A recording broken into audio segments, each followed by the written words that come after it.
All right. Good morning. So yesterday I told you guys I was going to do a live stream, uh,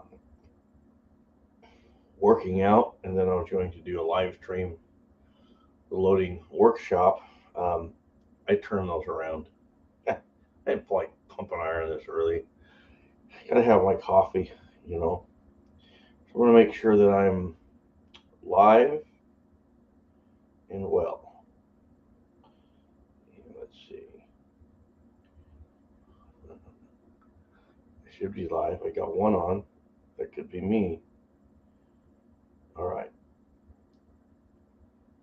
That's okay. I'm on. I am live. Good morning. Hope you all have a good cup of coffee. So now I'm going to do a live stream resetting these dies up for the 44 Magnum. I'll be using the Accura bullet, and I'm incrementing from 7.5 grains of unique to 8. Now you see where I'm going with this, don't you? I'm going to go out my chronograph. Hey, Michael Hurtneck is in the house. Going to be chronographing some loads when I go out with these, and yeah, it should be a good time. I think I'm going to like this Accura bullet. So, all right, while everyone's coming on, I'm going to tear these dies down so we can get them set back up. Good morning, buddy. It's good to see you. It's always good to see you. So I'm going to, hey, we got T13. Good morning there, buddy. Good morning. So I'm just going to pull all these dies off while you're all piling on. It's Saturday. I had yesterday off work, and what did I do? I gotta tell you guys what I did yesterday. After I did my live stream, you know, I had a brother-in-law come in from the Las Vegas. Had to pick him up.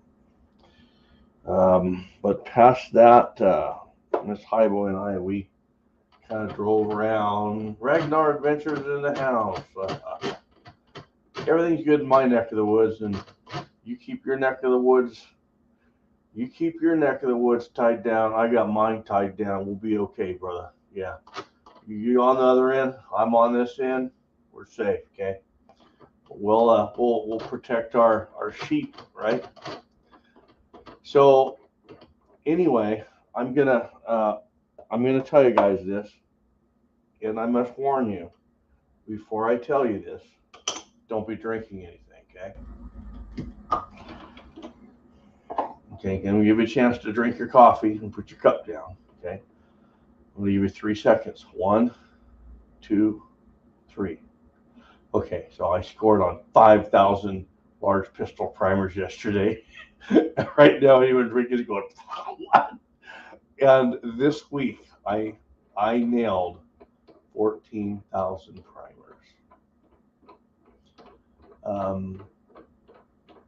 9,000 large pistol primers this week, and 5,000 small pistol primers. I'm in. I'm shooting. Took a lot of work. We covered a lot of miles over the last week, and I'm going to tell you where we found them. Ace. No. Ridley's grocery stores always have an Ace on them, and I only paid $70, $69.99. Yesterday, we went to store after store after store. Last week, we went to Ridley's. Ace. Ridley's has the Ace hardware. Went there, got the 9,000. The last one we went today in our area was the Ridley's Ace, and they had them. And I asked the guy, I said, is there a limit? And he said, buddy, if you want 5,000, then take 10,000 if you can get them. He said, they're not going to be there long. Just grab them, get what you want. There was 8,000 on there. There was 8,000 large pistol, and there was a whole bunch of small pistol. Well, I took 5,000 large. I left 3. I didn't want to take all, but I'm going to shoot them. I know it. I didn't buy any small pistol. I've got plenty of those. So, I mean, yeah, I was, the good Lord just blessed us. But now I feel like since COVID, I've just been pounding these stores trying to find my primers. I finally found, only thing I need now is more of the large rifle Magnum, and I could use those in the match grade, the Federals. Whenever I find those, I find them. I just found, I just came into 500 large rifle Magnum primers for my 300 PRC, so I can make that work. So, yeah, that's what I said, Ragnar. I was like, when I walked in, I was like, wow. And what's funny was, I saw a guy over at Weimar, and was it Weimar?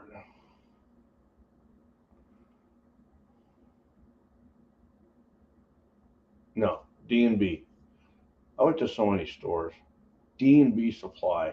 He was looking just like I was, and so I went across the street to Ace, and he went across the street to Ace.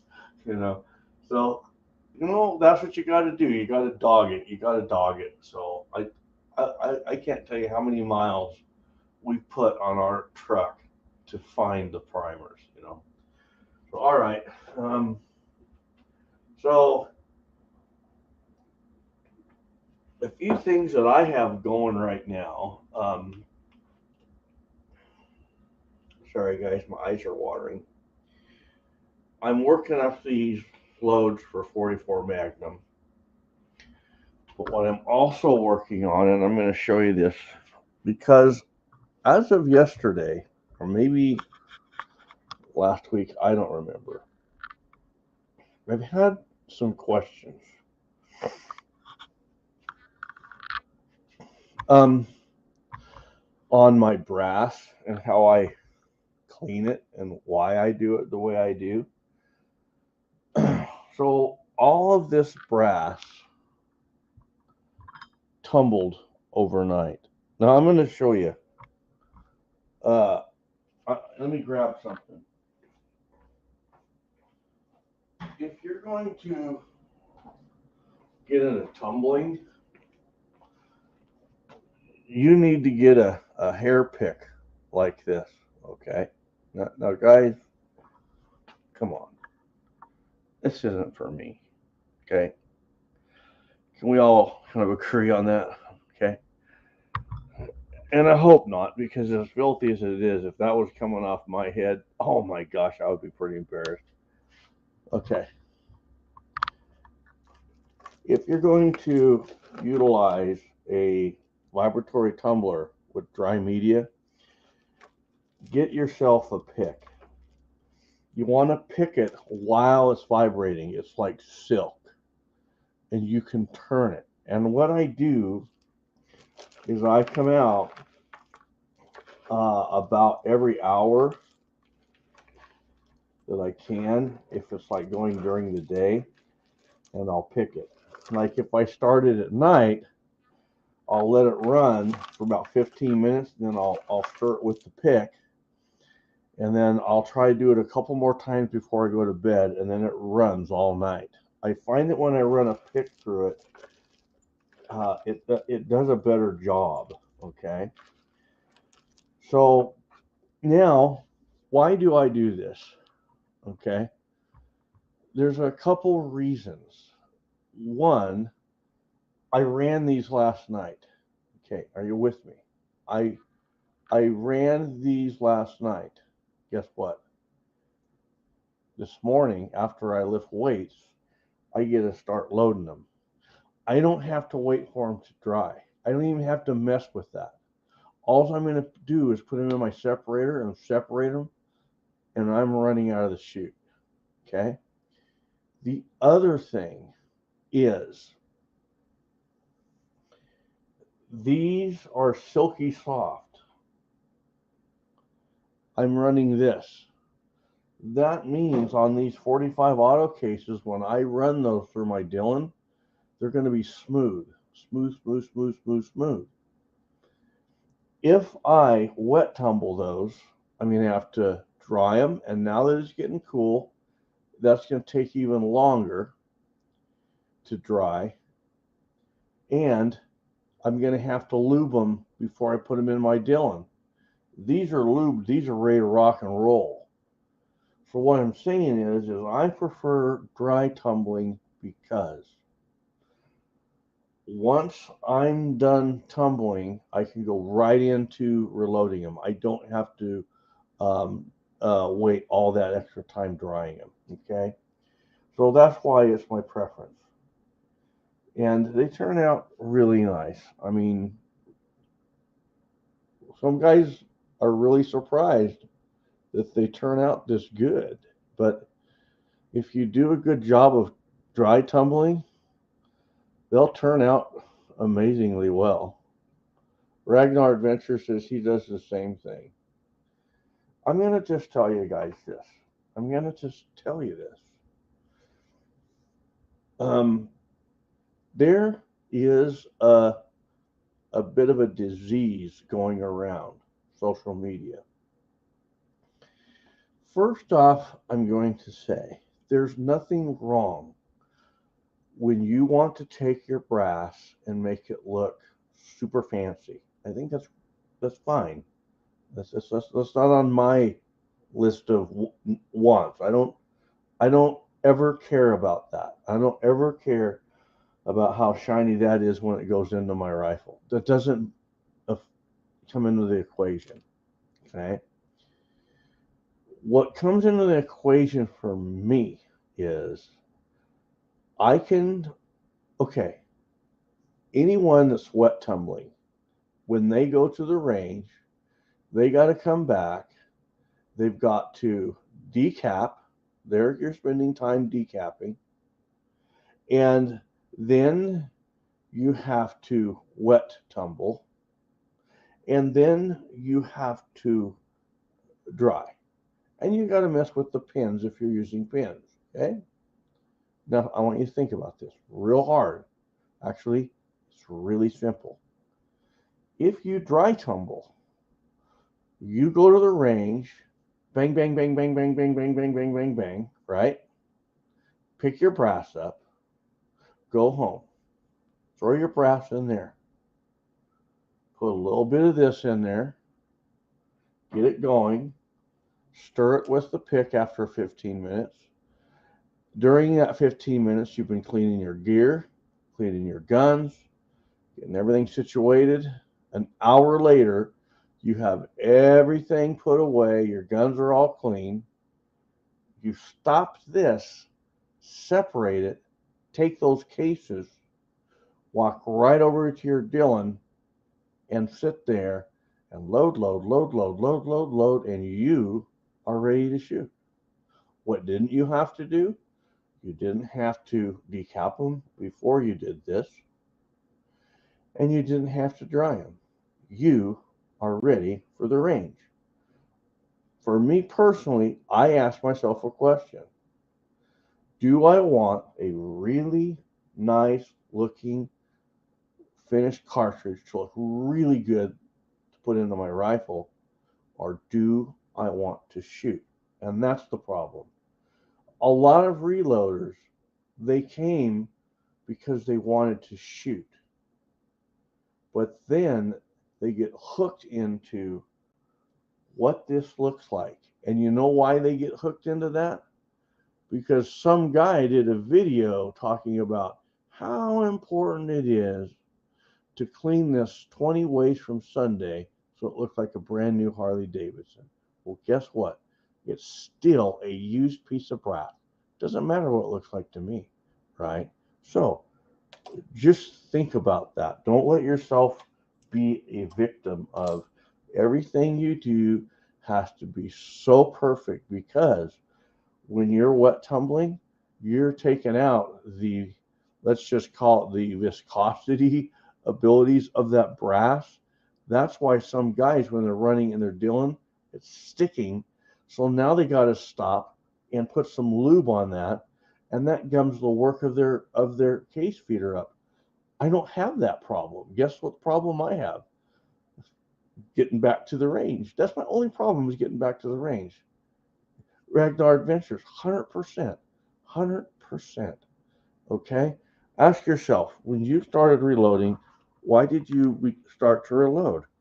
Why was it you wanted to reload? It's because you wanted to shoot. And all of a sudden, you're stuck on how your cases look. It just doesn't make sense to me. All right. Now, I'm going to begin measuring some brass. What I'm going to do a little bit of the live stream I did 2 days ago and a little bit that I did yesterday. You're going to see everything done all the way to charging the cases, all right?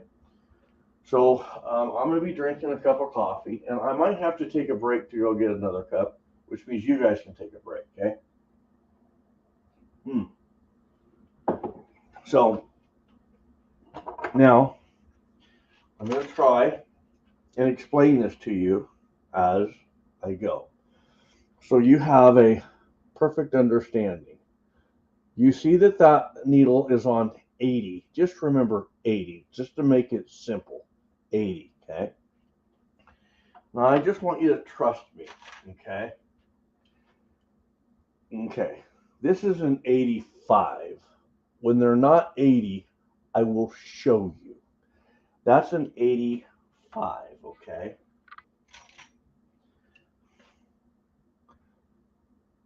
An 80, there's an 80.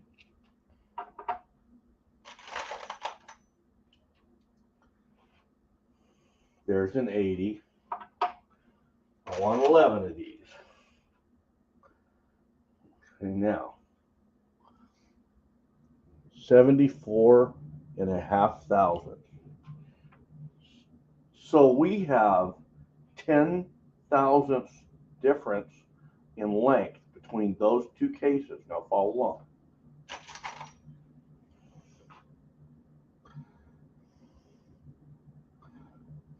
75.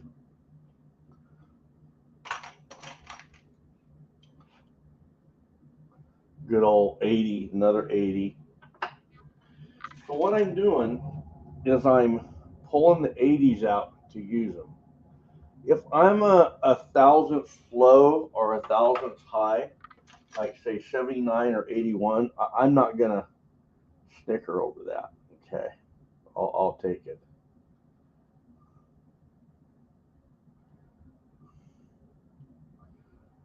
Okay, that's 84. Don't want it. Got an 80.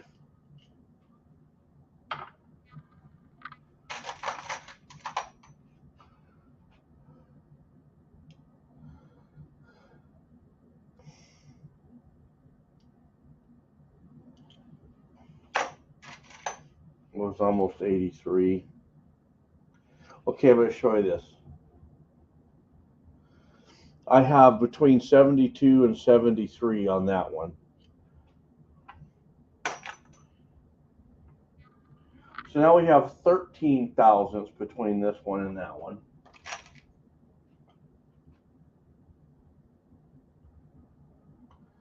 There's an 80.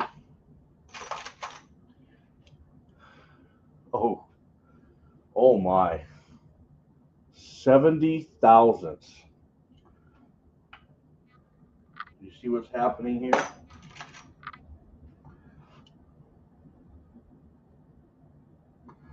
There's an 80.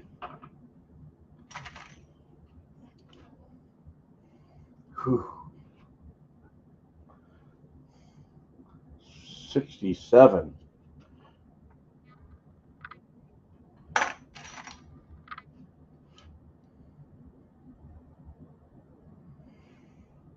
85,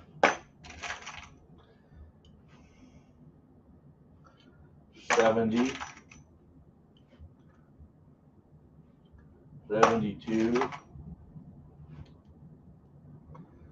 75, 76, 70. Come on, I need 3 more. I've been harvesting a lot of 80s out of this lately.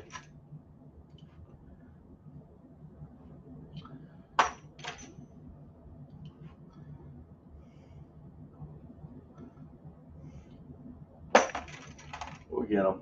Be patient.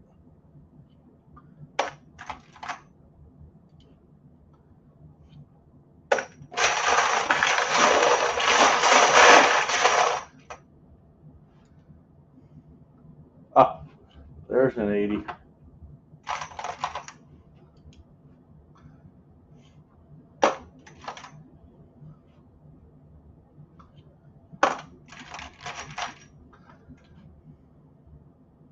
There's an 80. One more. One more. We'll have it.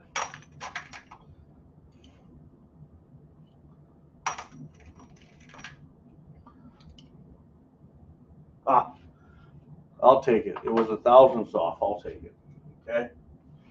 Now I want to talk about what makes my ammunition better than yours. No. Let's change that. What makes our ammo better than theirs? Okay.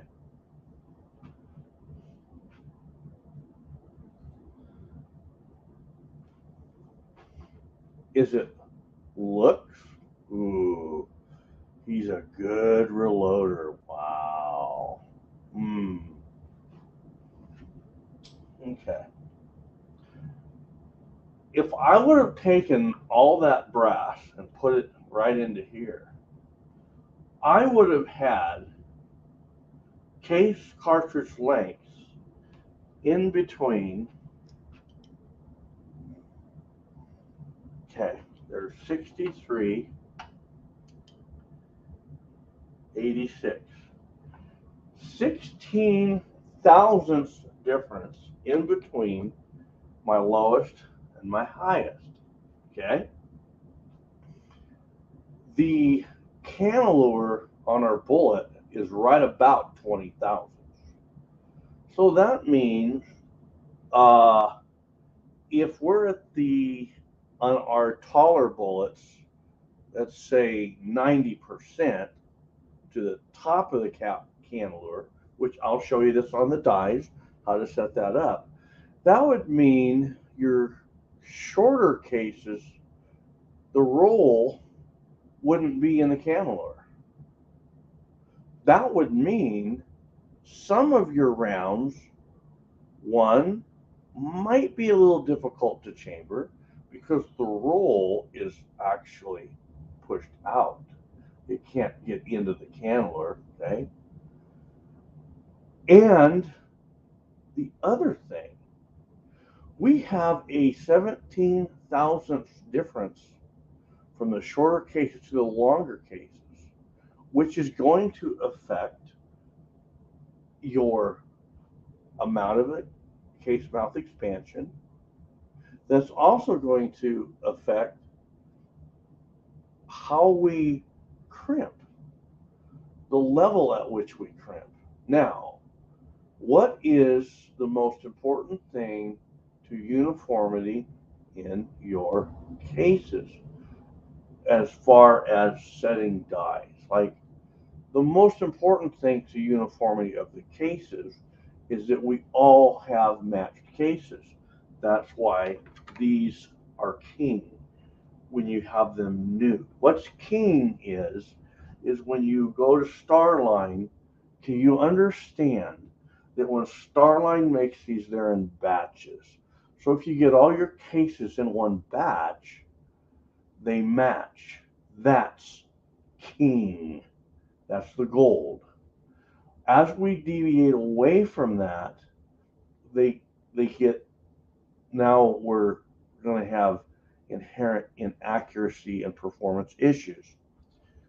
Okay, so that's why if you're going to go to Starline and buy your brass, buy as much as you can. Once you develop your load, you know all those brass are the same. And then you're going to always shoot them and keep them in the same lot, right? You're not going to have some of these fired 3 times and some 2 times and mix those. That's the mechanical difference of the brass. So king is all the same head stamp shot the same amount of time. Now, as far as our dies go, though, remember these cases have a difference of length. What is the most important thing to consistency from round to round is going to be your crimp. And if you load these, if you have a batch of cases and they're all different lengths, your crimp's going to be all over the place. And if you were to chronograph that, you're going to see a huge spread. You're going to be like, man, that's horrible. That's because some of your cases that are crimping in the upper 90% of the cam lure are holding properly. The others that aren't, the shorter cases, you crimped them, but they're kind of didn't really get into the cam lure. The bullet's just slipping out of there before it really got to the ideal pressure. And now we have what we call junkyard ammo.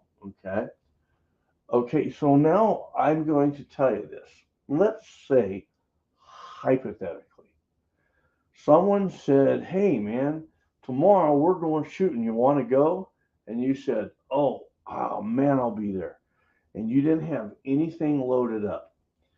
You could, and that happens because let's say you're out of components. You're a newer loader, you only load one and you're out of components, and you get some cases and then someone says, hey, you want to go shoot? And you're like, yeah. If you loaded all these up, you know what? You're going to be able to go plink. You're going to hit steel targets, okay? What you're not going to do is you're not going to start getting out 60 to 100 yards. That's really going to mess you up. That's going to frustrate you. That's going to be the difference in these, okay? So you could load them up, okay? But more than likely, a reloader should always have stuff ready to roll, okay? That's what you want to set yourself up for, okay? So now what we're going to do is we're always going to take our time and segregate our cases out per length, except for I don't do this with my 45 auto. I don't do this with my 9mm. I don't. Why? I said last night it's because it's my high volume, bang, bang, bang, bang, bang, bang, bang, bang, bang, ammo, just shooting steel. Okay? But there's another reason. They don't have the cannelure, right? It's a taper crimp. I'm going to come in and I'm going to crimp that. It's not like it's dependent on that cannelure for a uniform crimp. So guess what? I can get away with it. And on my 45 auto and my 9, what I've learned is I have a consistency rate out to about 40 to 50 yards.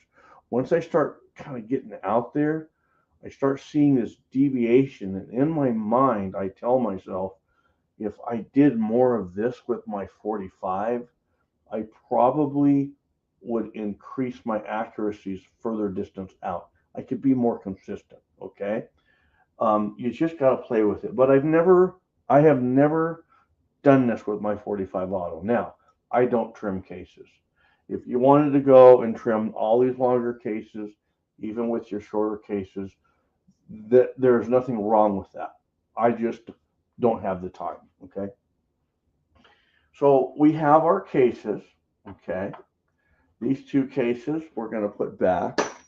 And now what you can do, these other cases that I have here, you can sit down and start measuring these and putting them in baggies so they're pre-ready to go. The reason I don't do that is so I can show you guys how I do that, okay? Otherwise, I would already have that done. Like, you see, I have 2 bags here. Those are matching. If I want to load some 44 up, now you're talking, okay? So, now, the next thing. What I'm going to do now, I'm going to make sure I have everything that I need. Don't always be in such a hurry that you don't take a minute to double check everything you have. That's one credit to myself, and I'm not saying this like pumping myself. I'm saying a credit, like a point I have on my side. I've never hurt myself because I always do things in a way that I catch myself from making mistakes. Okay. So I've talked to viewers who have done things like, and I said this yesterday, like I'm working with Unique. Make sure that when you put that Unique on the counter, you read it actively. But when you're grabbing it off the shelf, make sure you read it. Power Pistol looks a lot like Unique. It's just that grayness, right? I was talking to a guy and he said it froze him in his tracks. He goes and he gets his Unique out of the locker. He's got a powder locker. And he goes over and he sets it on the bench. He takes the cap off. And then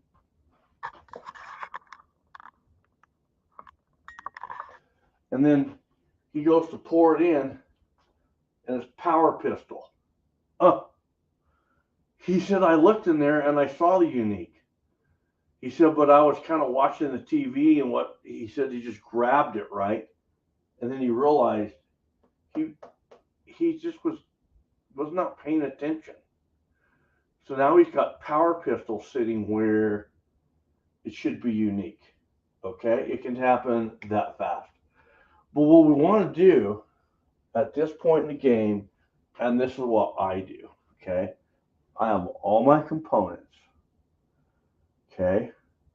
What carries the most weight in your accuracy? Bullet. What bullet do I have? Okay? Now listen to me. I'm not, listen to me. Why am I going to identify my components in order of accuracy? Because I'm checking. That's my mental checklist.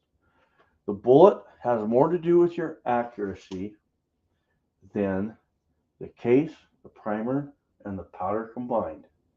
All 3 of those together does not hold the accuracy that your bullet does. What bullet are you using? I'm using a 240 grain flat nose, 0.430 diameter bullet. Okay, I haven't shot these yet. I'm just working with them. Okay, I got my bullet. So I know I'm safe there. Now, my powder, I'm running Unique. I've got this set for 8 grains. Okay, let's talk about this just for a moment. When you are throwing your charge, running a powder like Unique, it's not unreasonable to, like, if you're going for 8 grains, it's not unreasonable to see a 8.3 and then a 7.7. Okay, if you want 8 grains and you're seeing 7.9 and 8.4, 7.9 and 8.4, 7.9 and 8.4. Well, guess what? Adjust it down to where you're seeing a 7.7 and an 8.2, a 7.7 and an 8.2, or a 7.8 and an 8.3. You see what I'm saying? Adjust that down just a little bit. Your flake powders and your extruded powders aren't going to be as consistent as your ball powders. On these, you could adjust this to where if you want 8, you're going to throw low and trickle up. I wouldn't do that with my handgun cartridges unless you were competing. I do know guys that do that, okay? So, the reason I don't, if someone says do it this way, they should back it with a solid reason. The reason I am not going to throw low and trickle all these up is because all I'm going to be doing is this.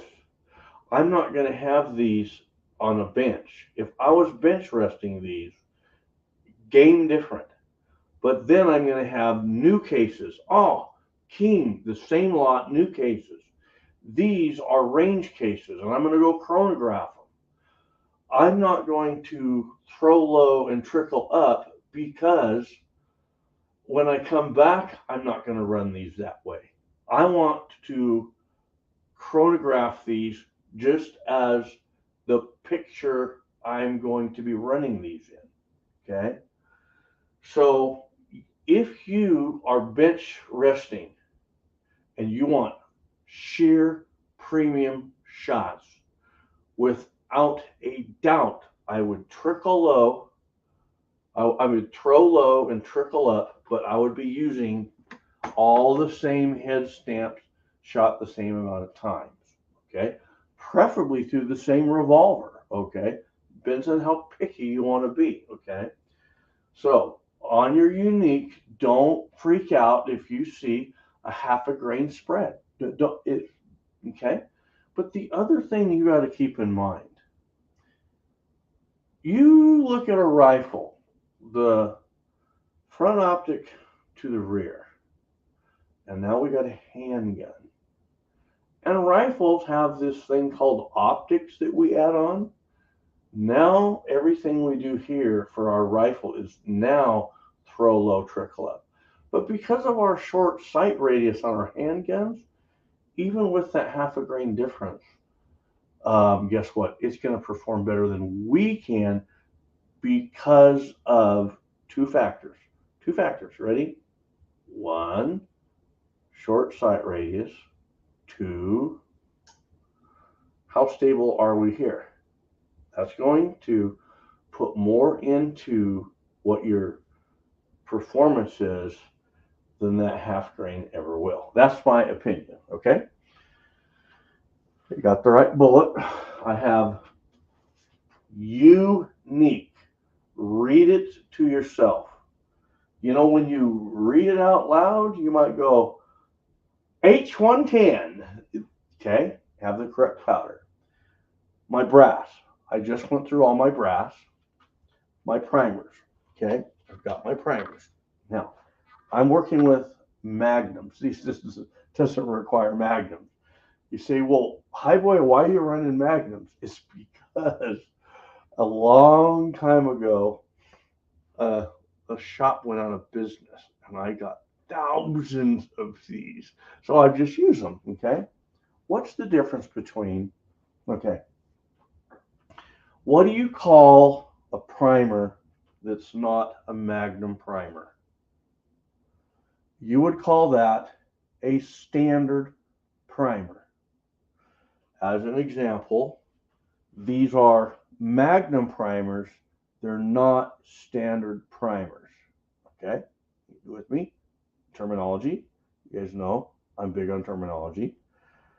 So you could go to this store and say, well, I need some large pistol I could use them in standard or magnum, either or. Okay, okay. Um, so the difference between a magnum primer and a standard primer is not that the magnum runs hotter than the standard. It doesn't run hotter. It doesn't. It's it's a difference in brisance. What is brisance?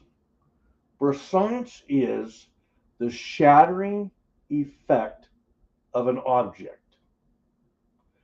A stick of dynamite is going to have more effect in shattering something than an M80. Okay? We can see that. Yes, the dynamite creates more heat, but that is a product of what it's doing. Okay? Now, the brisance is the shattering effect. Why do we want a shattering effect? Okay? Here's why. Assume, here we go. I got a live round here. That's a live round full of powder. What doesn't happen is it doesn't burn from here to here like a fuse. You would never get uniformity at best. Okay? It would burn like a fuse. What we have is we have complete ignition within that entire cartridge.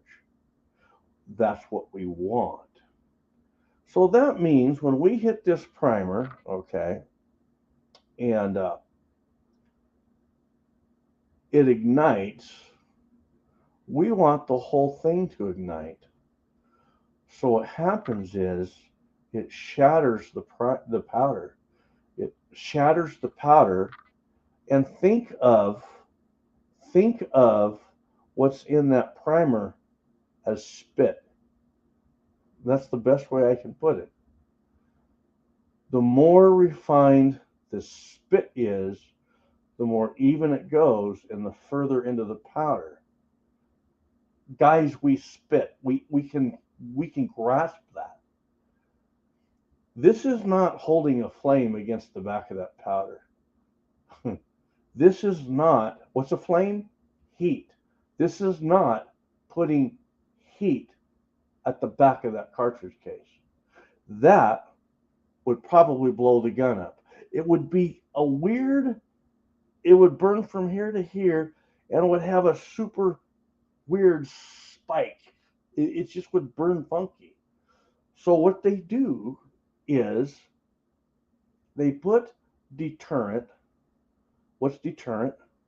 They control burn rates of powder the best they can, especially like an extruded powder, meaning it's only going to burn when it gets so hot. Oh, it won't ignite until it gets to a certain temperature. And that, my friend, gives the spit a chance to shatter the powder. And the embers go through the powder, and what do we have? Complete ignition from here to here. Whoom! Okay? So, you tell me what heat had to do with that. Heat performed on a uniform basis, meaning it all ignited at once. But what was it that got us there? The brisance. The brisance is what made things happen, baby. The heat was what was produced from it. So, someone will tell you, they'll say, well, these burn X percentage hotter. Really? No. These magnums have more brisance than a standard. Okay? The heat is a byproduct. So what am I getting at? these, we're not going to have a lot of powder in these. I could find that those are going to spit over the powder, and I might not get the best performance. I might get soot. Who knows? But then again, I might get this to work. And that's why I'm working with this bullet. I'm working with this powder.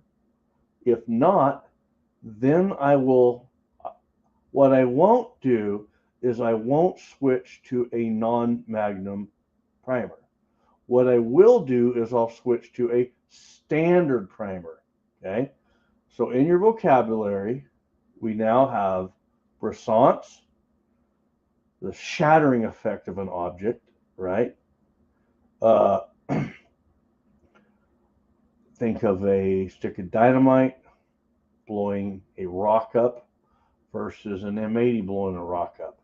The shattering effect on an object. And now we have another term, standard primer, and a third term, magnum primer. Okay, brisance, standard primer, magnum primer. Okay, there we go. So I have my bullets. I have unique.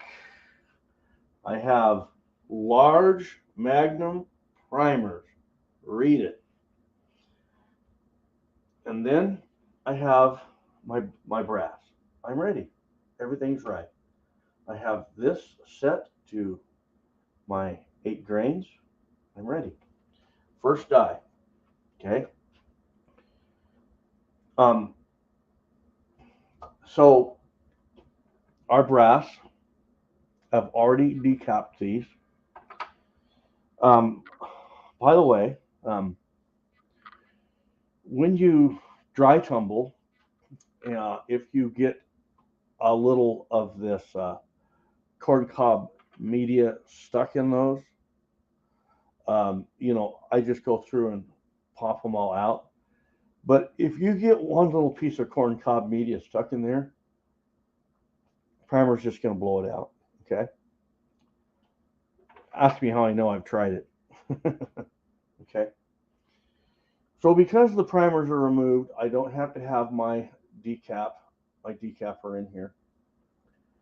And we have right there that ring going all the way around the inside of that die. That's your resize, that's your carbide ring.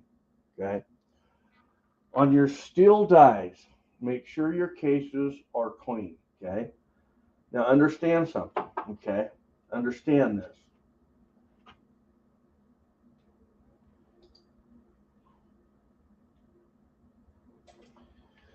If I take this out to the range and I fire it, boom, and I take the case, I can come right back to here.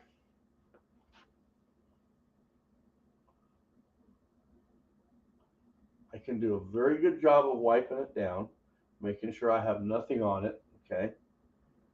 I would, on this, let's say you're developing a load. You're developing a load. So you're going to go out and you're going to shoot it. When you eject it, you're going to try and not let it hit the ground. When you come back to here, you're going to do a very good job of wiping it. Okay, very good job. Then you're going to, I prefer a universal decap. And then once I decap it, I'm going to make sure that the primer pocket's cleaned out. Whatever I'm going to do to the case, I'm going to do it. But then I'm going to wipe it down again. And I'm going to go right in for broke on resize. Okay. What I'm saying is you don't have to dry tumble these. A good wipe down is plenty. Okay. So there you go. So why am I telling you this? When you put your cases into your steel dies, make sure they're clean. Okay. This, however, is a carbide ring. If you're running your brass through this carbide ring and you get a chunk of rock on a brass, you're not going to hurt this carbide ring.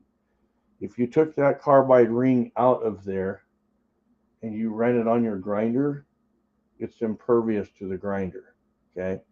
If you drop it on the floor, you can crack it. It's like brittle, right?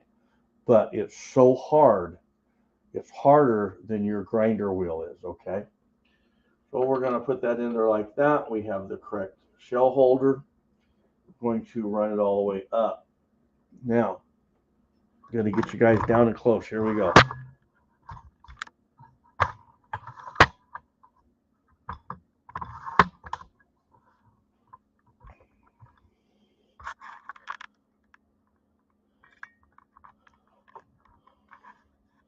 So just like I did the other day, I'm going to show you how to set this up for a single stage press, okay?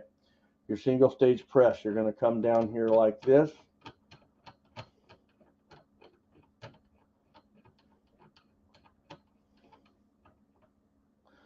Once you make contact with the shell holder, you're done. You don't put cam over, okay? The reason you don't put cam over is you don't want to crack that carbide ring, okay? But now, our turret press. Our turret press has this going on. We have to tilt it all the way back so that we get full function out of it. So therefore, when we come down, you're going to put a little bit of cam over.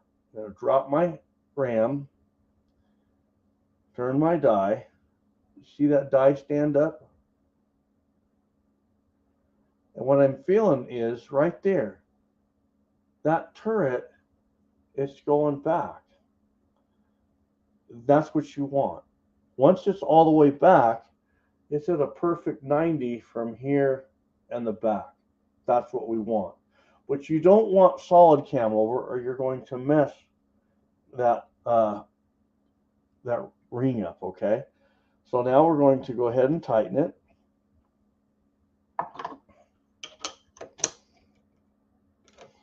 And that's set. All right.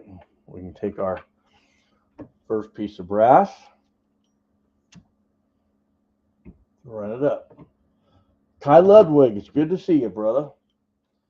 Okay, we've sized our first piece of brass. Now something of interest to you. I usually have a cylinder, like this is 44 mag.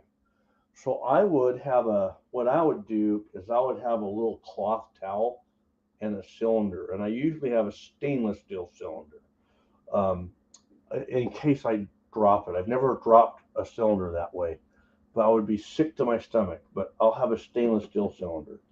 And that's what, when I'm loading my cartridges, I'll put those into there. Now, the mistake guys do is when they're done, they try to put that cartridge, the completed cartridge, the completed round in the cylinder, and it won't fit. And they think they did something wrong with resize. Well, what you want to do right now is put that into the cylinder, and you'll see, hey, that does fit.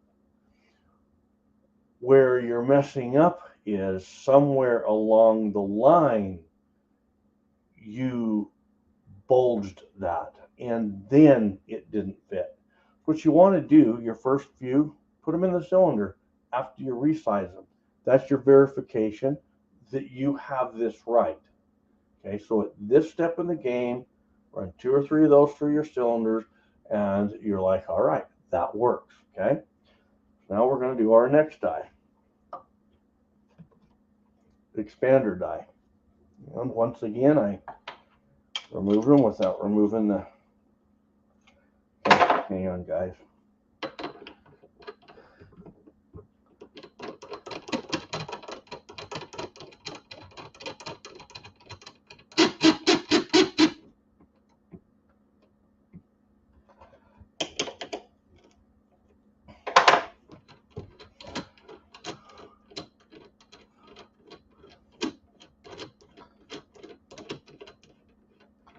All right. This is our expander stem.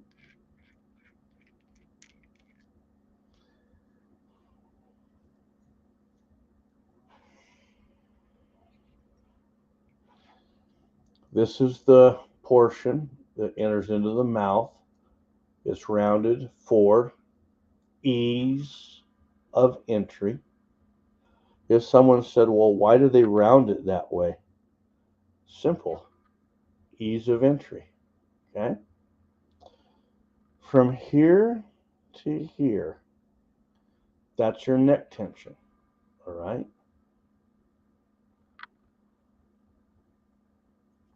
We have ease of entry, neck tension. Then we have this little spot right here. That's a step. I'll show you what that step does. It enables us to set the bullet in there, and it'll be vertically true to the center axis of the ram. I'll show you that. And then at the end, our expansion. Okay? Now, this is not an expander die. This is the expander die right here. Okay? Ta-da. Expander stem, expander die. We'll just get that in there like that. Now what you want to do, we want to square the die to the ram. Square the die to the ram. Push your shell holder up.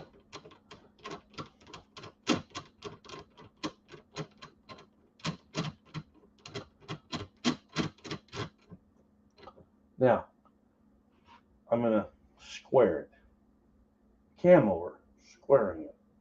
When we drop this like this, we're going to turn the die just a little, and when that shell holder comes up, you'll see that die stand up. Do it on your press. Oh, a little more. See that? That die right there. Watch. Stood right up. Now, after we've got it standing up with the ram up, we'll go ahead and we'll tighten the lock ring. So think about this. We're getting ready. Remember, we're going to set the neck tension. Remember that? If you tighten this die down without squaring it, it's going to be off. Am I correct? Wrap your mind around this.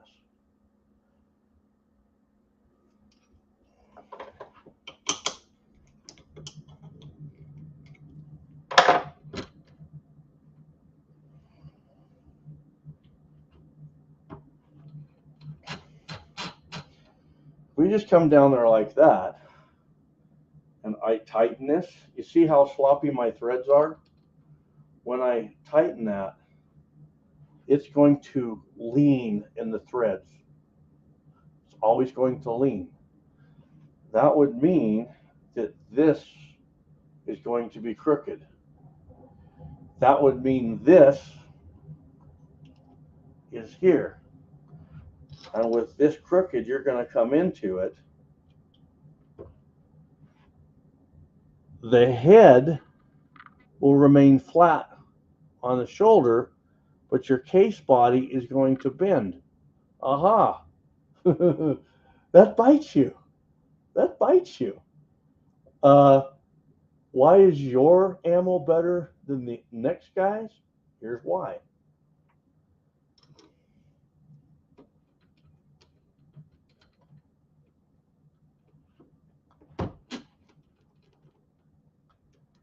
Put your cam over in it. Watch the die stand up. There we go. It doesn't take much, just enough.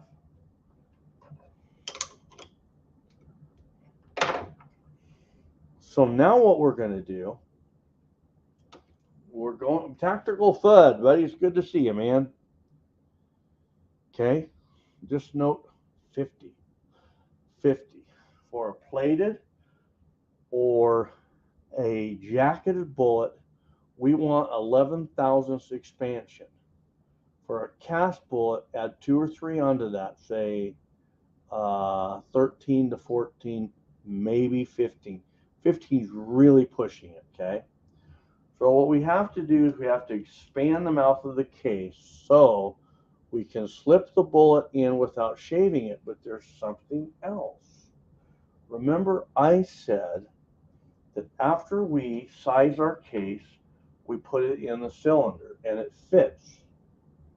Well, did you know if you don't put enough expansion on that and you seat the bullet, remember we have that thing called neck tension?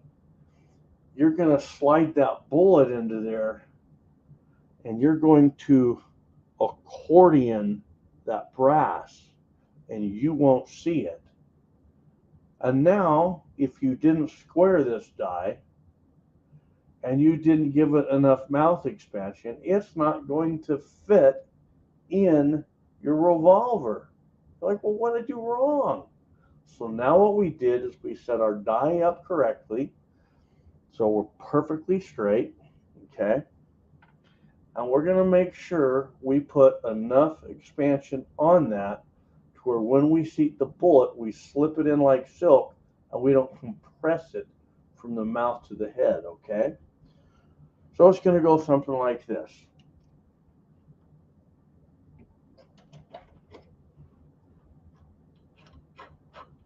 Now, I said this the last 2 times.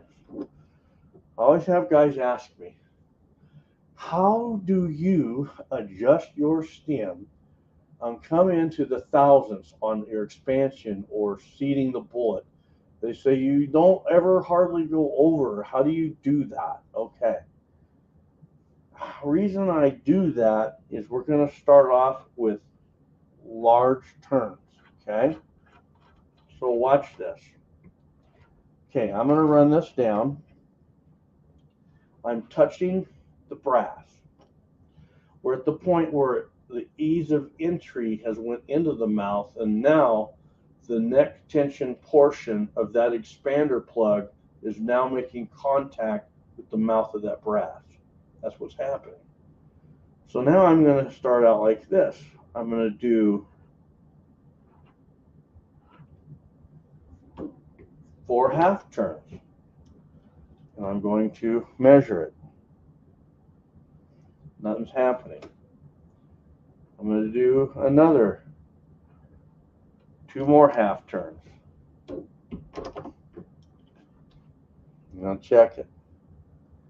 Okay. Something's kind of happening. I'm going to go a quarter now. Once you see something happening, now you're going to go a quarter.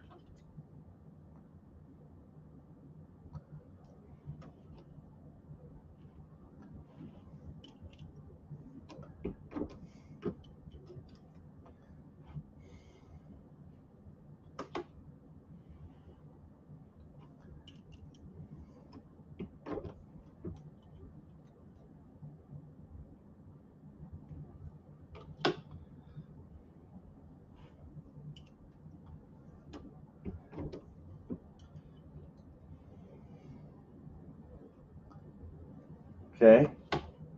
It's just starting to maybe wiggle that needle. I just felt it. Okay. Now it's moving. We have about 4 thousandths left. So now, instead of turning quarter turns, I'm going to do 1/8 of a turn.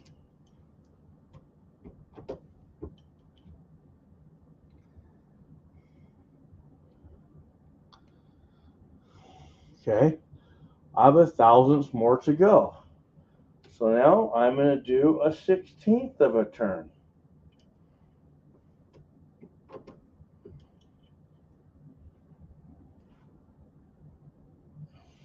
A 1/16 of a turn didn't quite do it.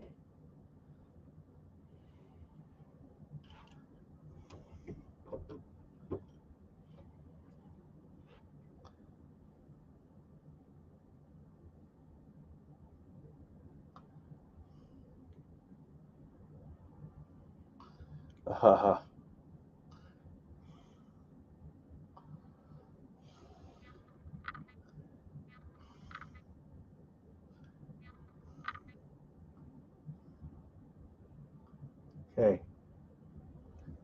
I'm pretty much there. I'm going to take a bullet. Once I can fit that bullet into there, like that, I'm done. You need proper expansion so you don't shave the base of the bullet. Otherwise, remember, this holds more accuracy than all your other components right there. But if you shave it, game over, okay? So we want to make sure it doesn't shave the bullet.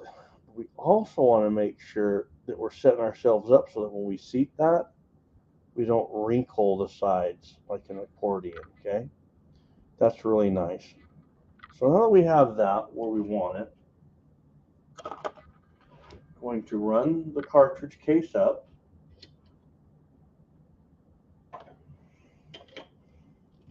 Can you say cartridge case? I'm serious, out loud.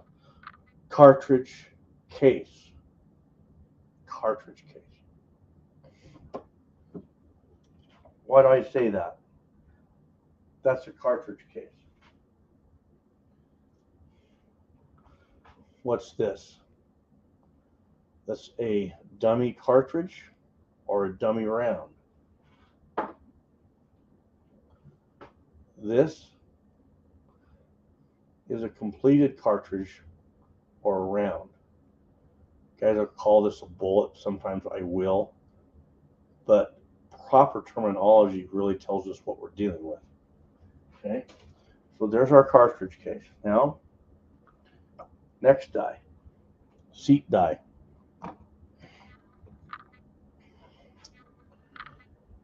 To set our seat die up, hang on guys, I'm going to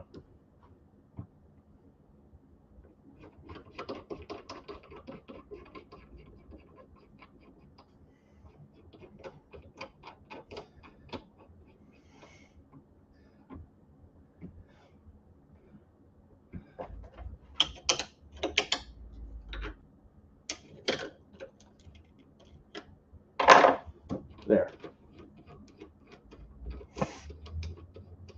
What do we have on this die? We have an expander stem and an expander die, the die body, okay? What do we have on this? We have the seat die and the seat stem, okay? Seat stem, expander stem, seat stem, expander die, seat die,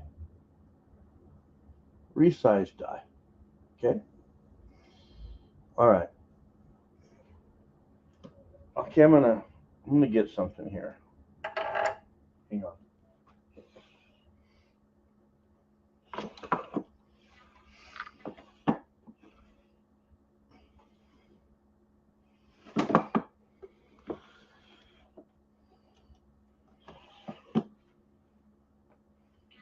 Give me just a second, guys.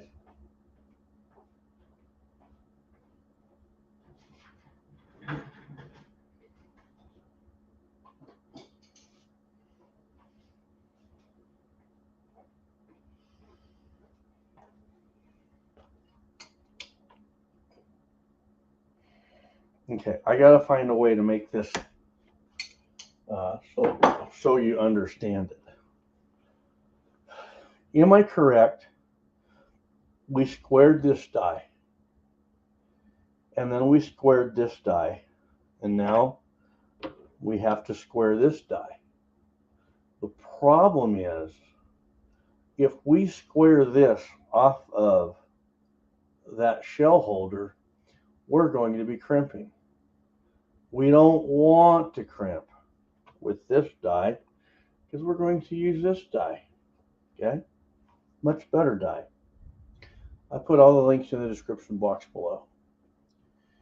If anyone ever has any questions on what to purchase, join the forum, 76highboy.com, shoot me a message, and I'll go over the numbers with you, okay? So you know what you're ordering.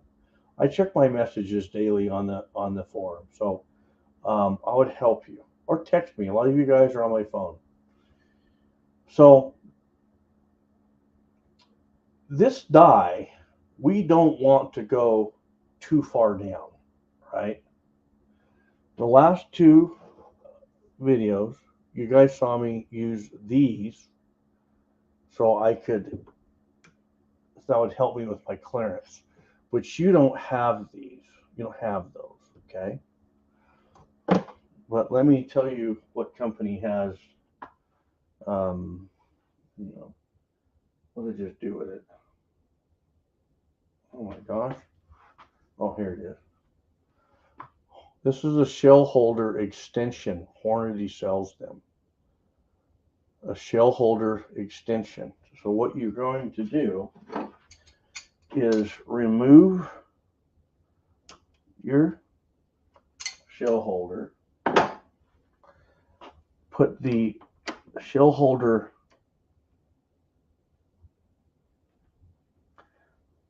extension in. It'll be ornery, I know it. Okay. Hang on, fellas.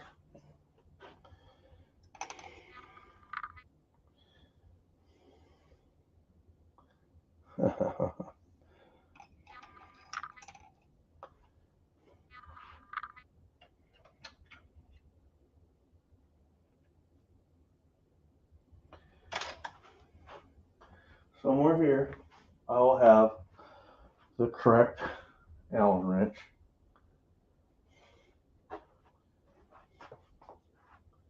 Okay, guys, give me just a second. I gotta hunt an Allen wrench down here.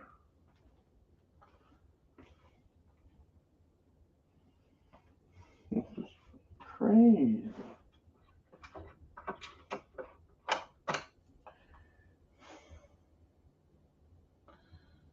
There it is.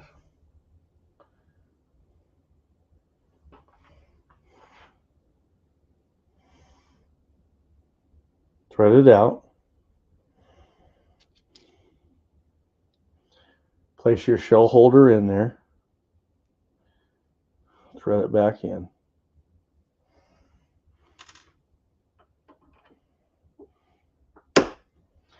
Now, see how that works? Okay.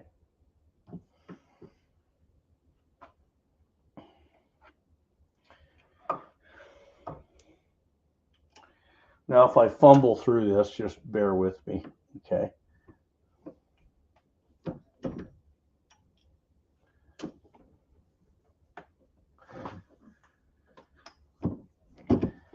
Okay. I'm going to take a piece of brass that we've resized and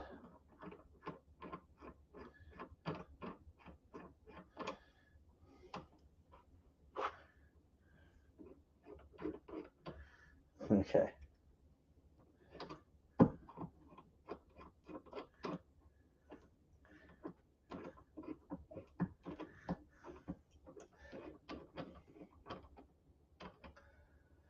I don't know if this is going to work, guys. I'm probably doing you more damage than good right now. I'm going to do it this way. I'm used to doing it my way.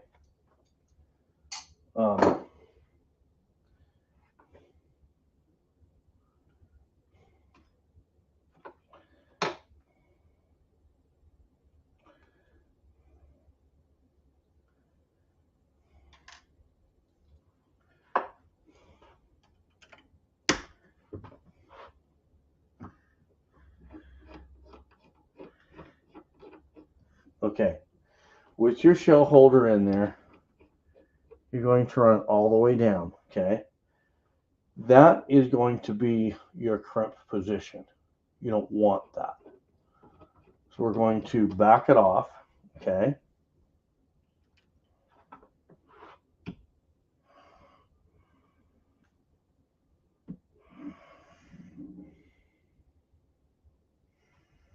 When we run it into there, You shouldn't feel anything, okay? And now we're going to run it down right there. We're touching that cartridge case. That's crimping. So now we want to back it off about 1/4. Now, at the beginning, we made sure that all of our cases were uniform length. If they're not, you might have to back it more than 1/4, okay? I backed it off more than 1/4. Now I'm going to run my block ring down.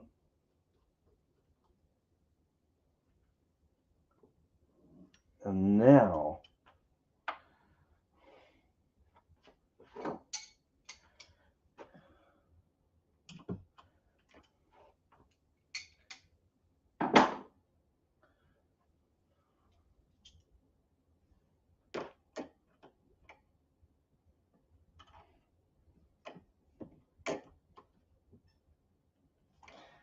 come on, that bugger is so tight. Come on.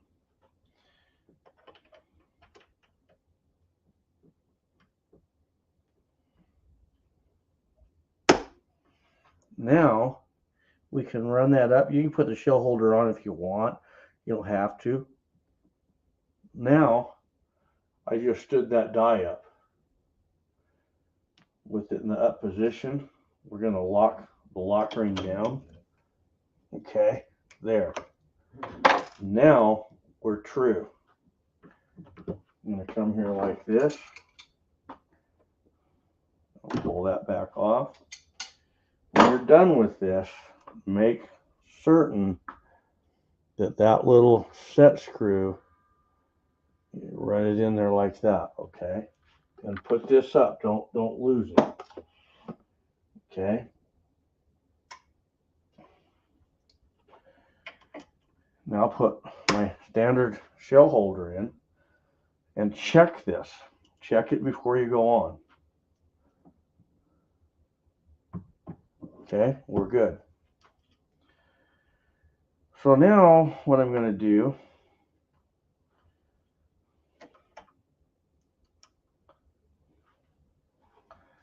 I'm going to go ahead and expand it. And as you see,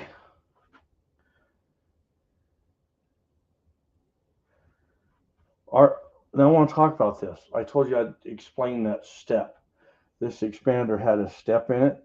That step in the die, that enables us to put the bullet in and have it as centered to the centerline axis of that ram. And in other words, your ram, you've got a line going from here all the way down that ram to your floor, and you want that to be as lined up, just like when you're lining your chamber around in your rifle. You want that bolt to be just center bore axis of the bore, right? So so now what we're going to do is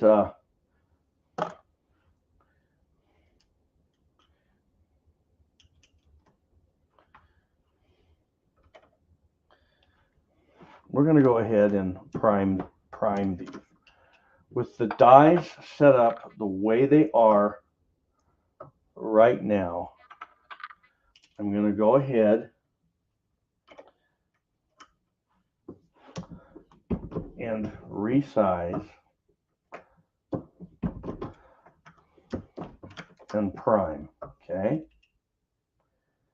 And I always like to check my primers as I go. Make sure your ram is nice and clean.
Okay, so one thing I should be doing is putting all these primer up.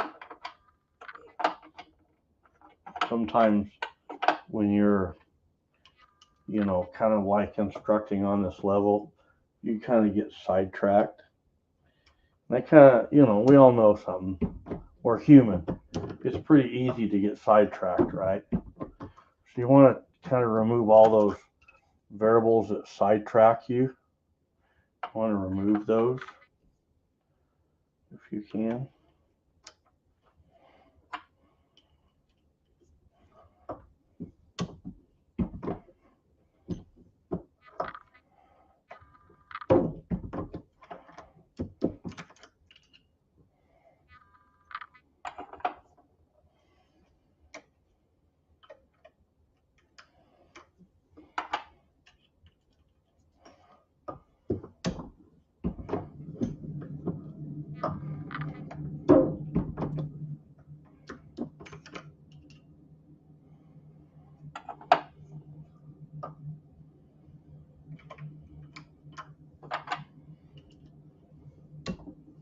So if I was sitting here, I was going to just start doing batch after batch. Then I would get my primer feed system set up onto this. Okay, somehow I have, hang on, okay, never mind. I can tell that I need another cup of coffee. And you guys wait till I start pumping iron, man. I'm going to be full of it, but I think that my body is getting old. I think. Okay, so there's 11 of them primed. So now what we're going to do, okay, double check, make sure you got all your, Del Poe, good morning. Well, we got to have a talk today, don't we? So you're going to double check all your primers, make sure they look good, okay. Flip them over.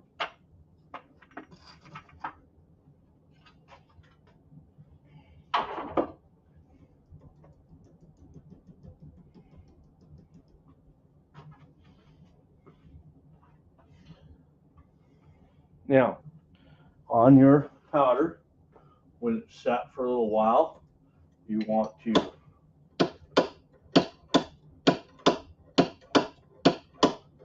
re-uniform it because it's compacted down, it's clumping, right? You want it to flow really easy.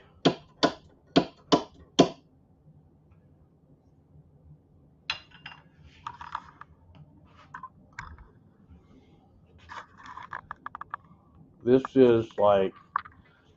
is one of my most favorite powder measure. This is my competition 10X pistol powder measure.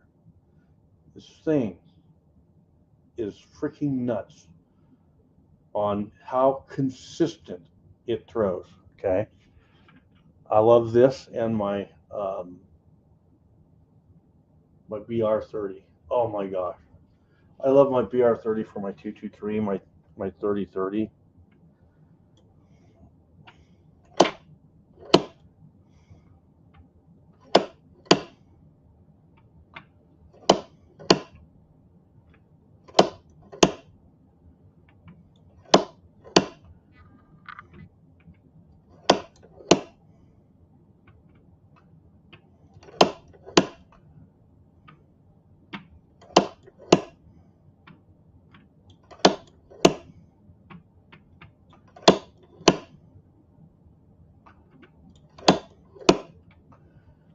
Okay, how do we do?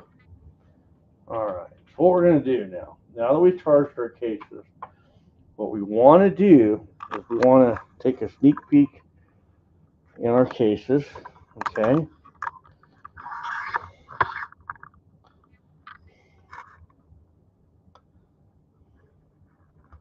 And I'm going to let you guys kind of have a sneak peek with this. flashlight here and I'll let you see. Okay, well, okay, all right. We look pretty doggone good, don't we? All right. So we checked our cases. No, we didn't. No, we didn't.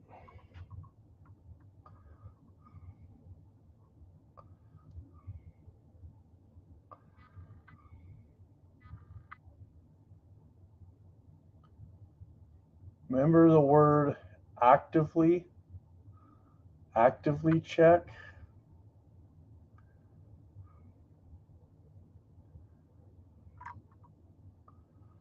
Whoa. Whoa. I double charged that. Yeah. Yeah.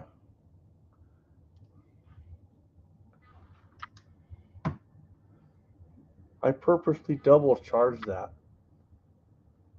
That's how it happens right there. That's what happens if we don't stop to check all of our cases every time. If you don't stop to check them, you are not going to check. You're not going to see a double charge or a squib. A squib is a load that does not have its powder. Okay. So now let's double check them.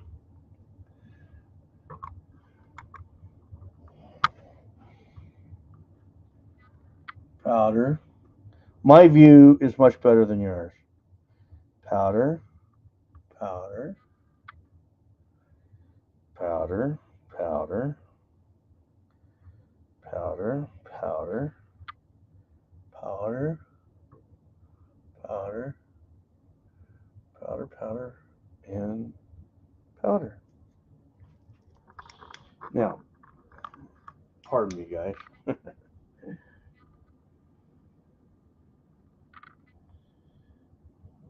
So, I wanted to really look. I can't stress enough that this is exactly how I do it. When I'm out here loading, you know, I'm double checking all my charges just like that. All right, we're gonna seat a bullet. What length? You ask. I don't know. I don't know because I don't seat to the book. I seat to the cannular. And I want to be at the upper 90% of that cannular. All right? Kind of hard to see, but you've got your own bullets. You can look at that cannular. So the reason we don't really know is because of different case lengths. Remember at the beginning, we had a 16 thousandths deviation from one case to the other. And in the past, I've seen as much as 19 thousandths between cases. So if you're going to go by the book, you might miss that cannular. Ultimately, you want to be at the upper 90% of that cannular. So you're going to take that cannular and divide it into 10.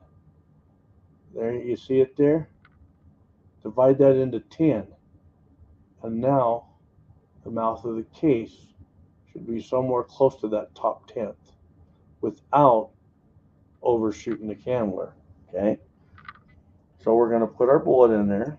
And now you're going to notice how square that bullet's sitting. If you can, get it a little more square. Now, another thing, if your bullet is sitting cockeyed, that's one more thing that's going to bulge the case that won't allow it to chamber. That's also the same for your any cartridge that you're working with. Okay, always have it as straight as you can. And now I'm going to take my seat stem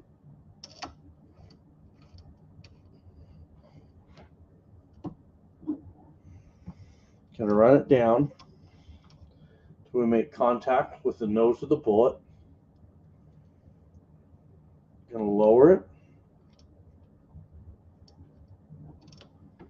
Give it about a turn and a half. Another quarter turn. And we've now soft seated our bullet. What we're looking for is signs of shaving. There's no shaving of that bullet whatsoever. So now we're going to, remember, the closer we get to the cannler, the smaller increments you're going to turn the seat stem. Okay?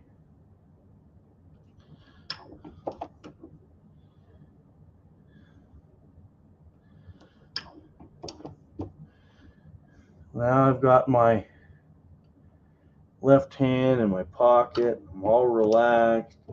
I'm not freaking out. Just sneak up on that cannler. Study how far you're turning this. Guys freak out, but what they don't do is watch how much they're clocking that. That's the trick. Okay, I'm just at the base of the cannler. You see I'm at the base? You don't want that. We want that mouth to come up the 90%. That way when we roll into it, we're going to bite that bottom shoulder really good.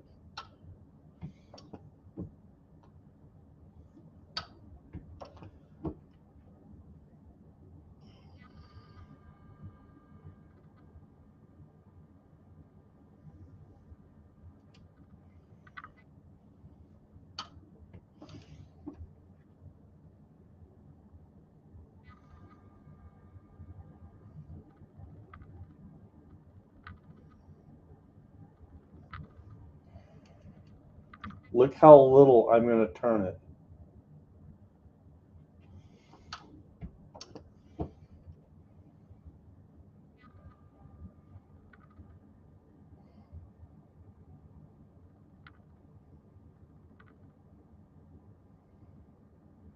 Now, I'm not quite at the 90. I'm real close. I'm going to stop it there. We'll run the cartridge up there like that. Go ahead and tighten that lock ring. And now, the reason I'm not going to push that up into the 90 is this is the profile crimp die. Okay? You'll hear how other guys say that other crimps are better. They've never worked with this, and they don't know about this die. This is going to, the profile crimp, what it does, starts with a taper, ends with a roll.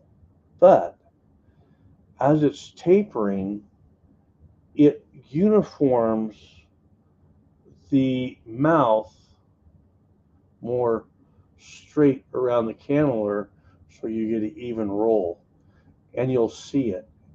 If you do just a standard roll off of a standard roll crimp die, and then you do a roll off this, and you look at them under a little microscope, under an eyeglass, this is a much cleaner crimp, much cleaner. So what we're going to do,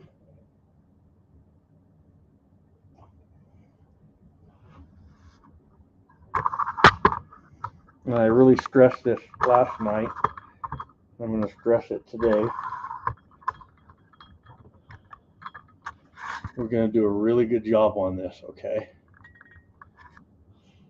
AR Patriot Nation.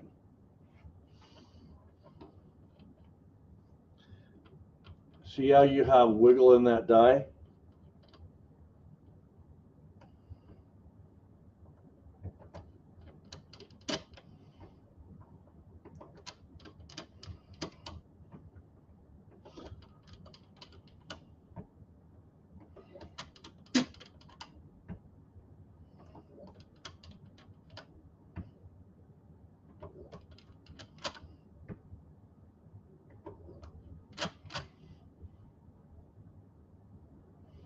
right there.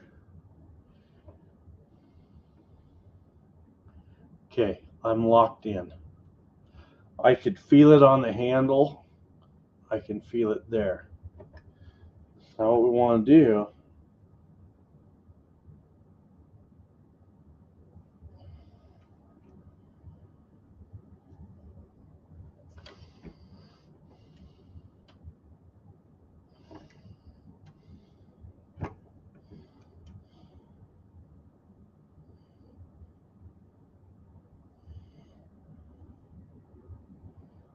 beautiful. That's it. Once you get it, now you're saying, how do I know if my crimp is enough? Let's finish these few rounds and we'll talk about it.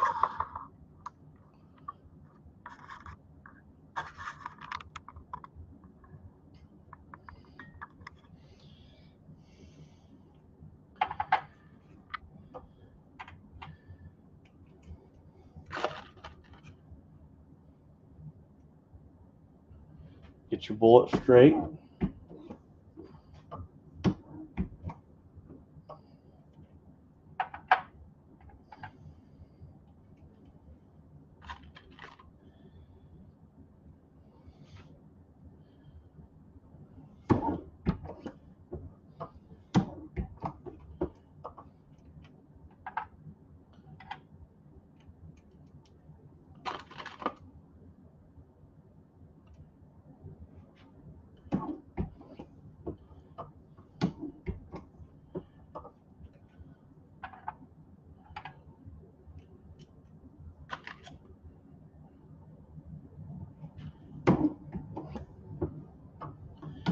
This T7, all of my T7s have incredibly tight tolerances.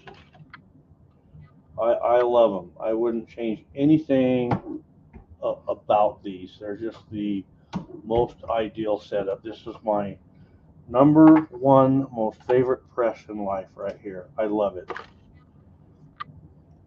There was so much engineering that went into this, but the other half of it is when they produce these, they hold tolerances. If they produce one of these and it's not to the specs that Redding requires, it gets thrown in the pile. It doesn't make it.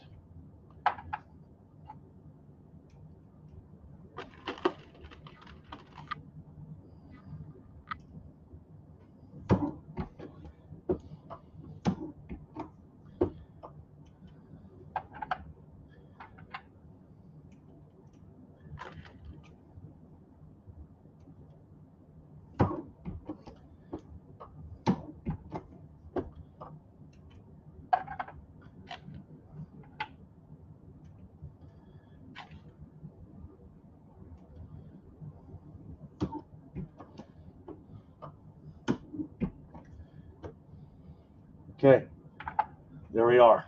So, AJH586. So now, if you guys wouldn't mind, we're pretty much done, but not quite. If you don't mind, I'm going to go grab a cup of coffee. This is going to be your view for a minute. So let me grab a cup of coffee. Give me 3 minutes. I'll be right back.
All right, guys, I'm back. You guys are like the best. So my K cup is filling as we speak, and my beautiful wife, the beautiful Miss Highboy, is going to bring it out here to me. And so a few things. Um, I think that there's a lot of things in social media that go around that are not true. They just aren't. I don't think it's practical to have only a progressive press. Well, let me take it back. Let's say someone only competitively shoots 9 mil, one bullet, one recipe. That's all they do. I get that. But I'm talking, that's a small percentage. Most reloaders start doing more than one caliber. And I don't think it is anywhere near practical to have a progressive or a manual progressive. You know, a progressive is a press that every time you pull the handle, it auto indexes on its own. A manual progressive is one you pull the handle, but you have to manually index it with your hand. That's a manual. I don't think it's practical to have an auto progressive press and nothing else. I can see an auto progressive and a manual. The Dillon 550, there's so much you can do with that. That's so much similar to a single stage. I will give that. I will give that. Okay. But past that, oh my gosh, oh, look what she brought me. She always just thinks of me this way. Thank you, sweetie. You're welcome. Look at that. So she brings me my coffee, just the way I like it. And look at that. Ooh, man. Oh, pumpkin. Oh, I'm sorry, Jamie. She didn't bring you any. You should have been here. Okay, Jamie? That's all I'm saying. I just gotta try this. I'm gonna have to work out even harder after this. Oh, got pecans on it. Okay, why am I saying what I'm saying? Um, Batch reloading will always be king for safety. It just will, as long as you do your job. Batch loading, if you were watching this, gave me the opportunity to check my primers, check them all the way. There won't be one round off of this that when I'm inspecting these, I go, oh, I missed a primer. Okay? On a progressive, whether it's an auto progressive or a manual, you can't just to stop and check every primer. You're compromising your safety. It doesn't make sense. So every once in a while, we get one or two or three out of 100 that won't have a primer. Sometimes worse numbers. Batch reloading on a single stage, and when I say single stage, I'm saying a turret. Okay. Um,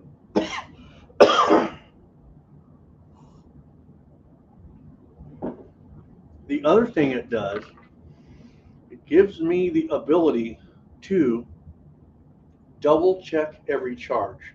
All right. The progressive press doesn't. Why would I say this? I also think it's wise to have the progressive presses. They have a place. They do. For my high volume 45 auto, my high volume 9mm, those are set in stone. If I want to change a bullet profile, all I'm looking at is dialing in the powder charge and dialing in the overall length. That's all I'm messing with there, okay? But when you're talking about expanding into other calibers, load development, your 550 really does fit a lot of that bill. On the 550, you can sit there and just prime, and therefore you can check every primer as you go, if you want to run it that way. That's why I'm saying the 550 does fit the bill of a single stage. In my opinion, I think the 550 is one of the best presses ever made. I would put the 550 right up with my T7 turret. The only thing the 550 can't do is put the sheer volume that my 650 and 750 put out. I have guys and they say they can put out as much in an hour off their 550 as they can a 650 or a 750. No, you can't. No, you can't. You just can't. That's like saying the 41 Magnum has more muzzle energy than the 44 Magnum. No, it doesn't. Yeah, you can put a lot out in an hour on a 550, but the 750 is clearly going to clean its clock. Now, you can take a 650 or a 550 and you can sit there and just prime one at a time, but that doesn't make sense. It wasn't designed for that. You're going to be ultra slow. So this is what I'm telling you. If you have a progressive press, you need something else. You need to have a 550 where you can work that just like a single stage press, or you need to get a T7 or a single stage. Something where all these other side calibers are working on, you don't have to compromise what you have your high volume equipment set up for, okay? I know that Dillons are fast on caliber changeover. I get that. I have one Dillon set up for small primers, the other set up for large. So all I'm dealing with is minimal tool head, shell plate, bam, I'm off and running. Don't have to worry about the priming system. But most people don't have two progressive presses. So when you're talking about load development, you know, when I want to play with all these different calibers, right? That can be in time. You could be in a load development something for a month. You don't want to have to be sharing your progressive press in the middle of all that.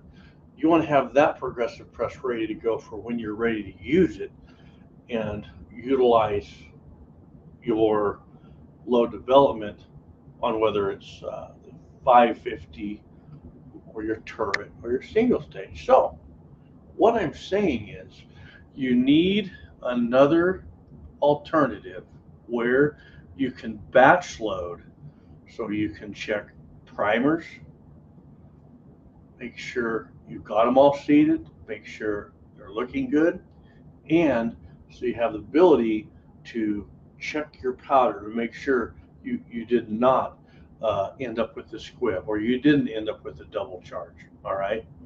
So I would encourage you, if you've only got a progressive press, step over here. These guys would say, "Oh, you don't need a turret or a single. All you need is a auto progressive press." That is so wrong. I would argue that all day long, unless you're just a one caliber guy, right? And that's okay if some guy's that way. But he shouldn't be telling other people that that's all you need. He has no idea. He has no idea. Load development, when you're working with different calibers and you're buying new guns and working with this gun and that gun, you got to have that single stage. And now what I'm finding, this is what I'm finding, where I have like my multiple Dillons, I'm finding guys that are going, well, They'll sell me, well, I sold one of my Dillons and I got another T7. Exactly right. Because on my T7, I can put out a lot of rounds in an hour, and I was able to check all the primers. I was able to check all the charges. I know I can sit there and speed shoot, and I know every one of them is not going, none of them is going to be a double charge. I know that. So this is just sharing my thoughts with you, but it's the truth. It's just the truth, right? So you look at guys that shoot competitive in all sorts of different disciplines. They don't just have a one progressive press, right? They have something else that they can develop loads on, where they can pace the primers to check them. They can check all the charges. They can throw low and trickle up if they need. They can control what they're doing, right? So just give you some things to think about. So who all's out there? Who all's out there? I'm gonna have another piece of this while I'm waiting for any questions.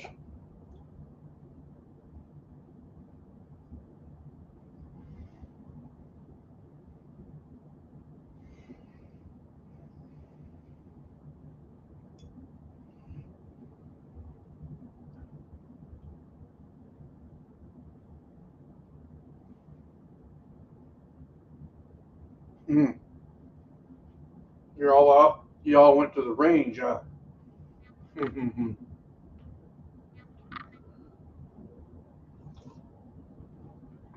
The awesome Bobby Barlow. I was thinking about you the other day. I was a little worried. I thought, man, I haven't heard from you. And I kept thinking I was going to text you, but I only had my work phone.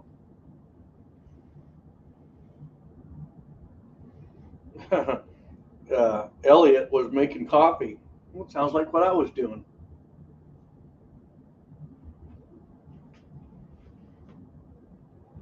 All right, guys. So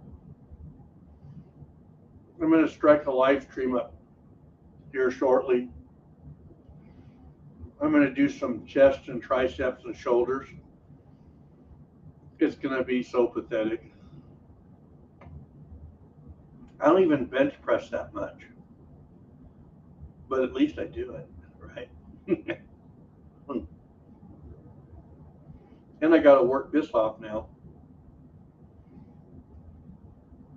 You know what? If you consume it, you got to burn it off one way or the other, right?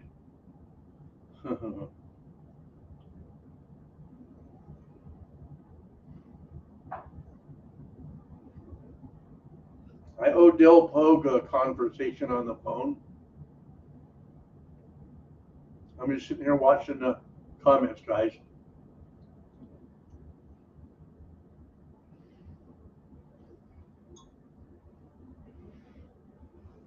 Bobby's out there.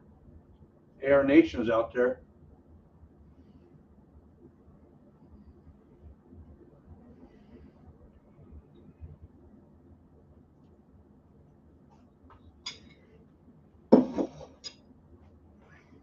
Um. All right.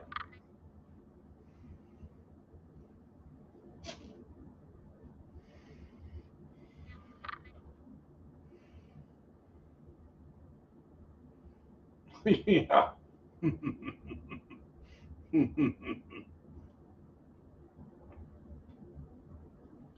That's funny right there, buddy. You guys always crack me up. Hey, vehicles in the house.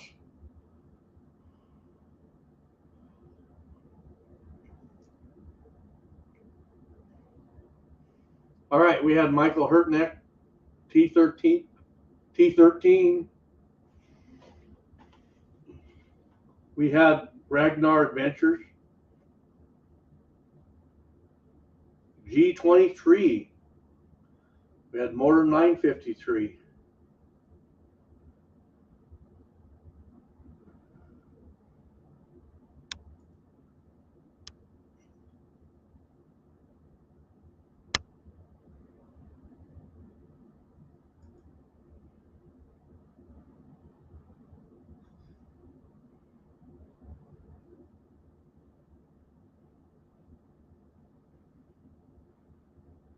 Ty Ludwig, Tactical Thud, Dill Pogue, AR Nation, the awesome JH586, and there's the awesome Bobby Barlow. That's all I have to say about that. And the awesome Viejo.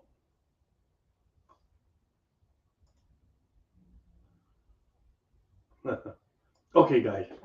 So what I'm going to do is now I'm going to put my powder up.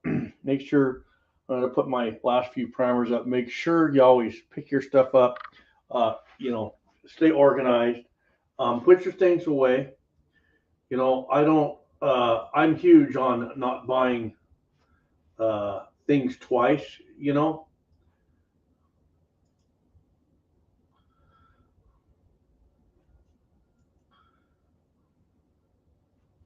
I'm huge on not buying things twice, so make sure you put all your stuff up so you know where it's at next time you go to use it. Okay, so here we go.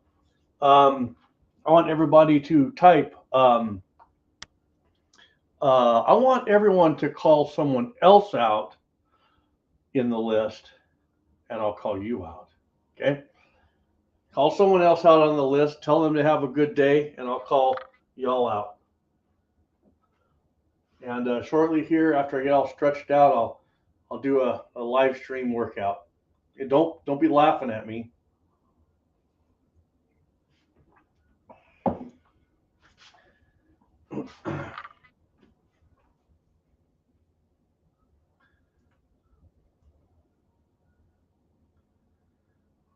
I want a 44 lever. I really do. I want a lot of lever actions in different calibers. There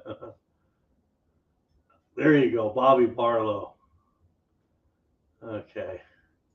Viejo says, Air Patriot Nation, have a great day, buddy. Bobby Barlow says, howdy, everyone.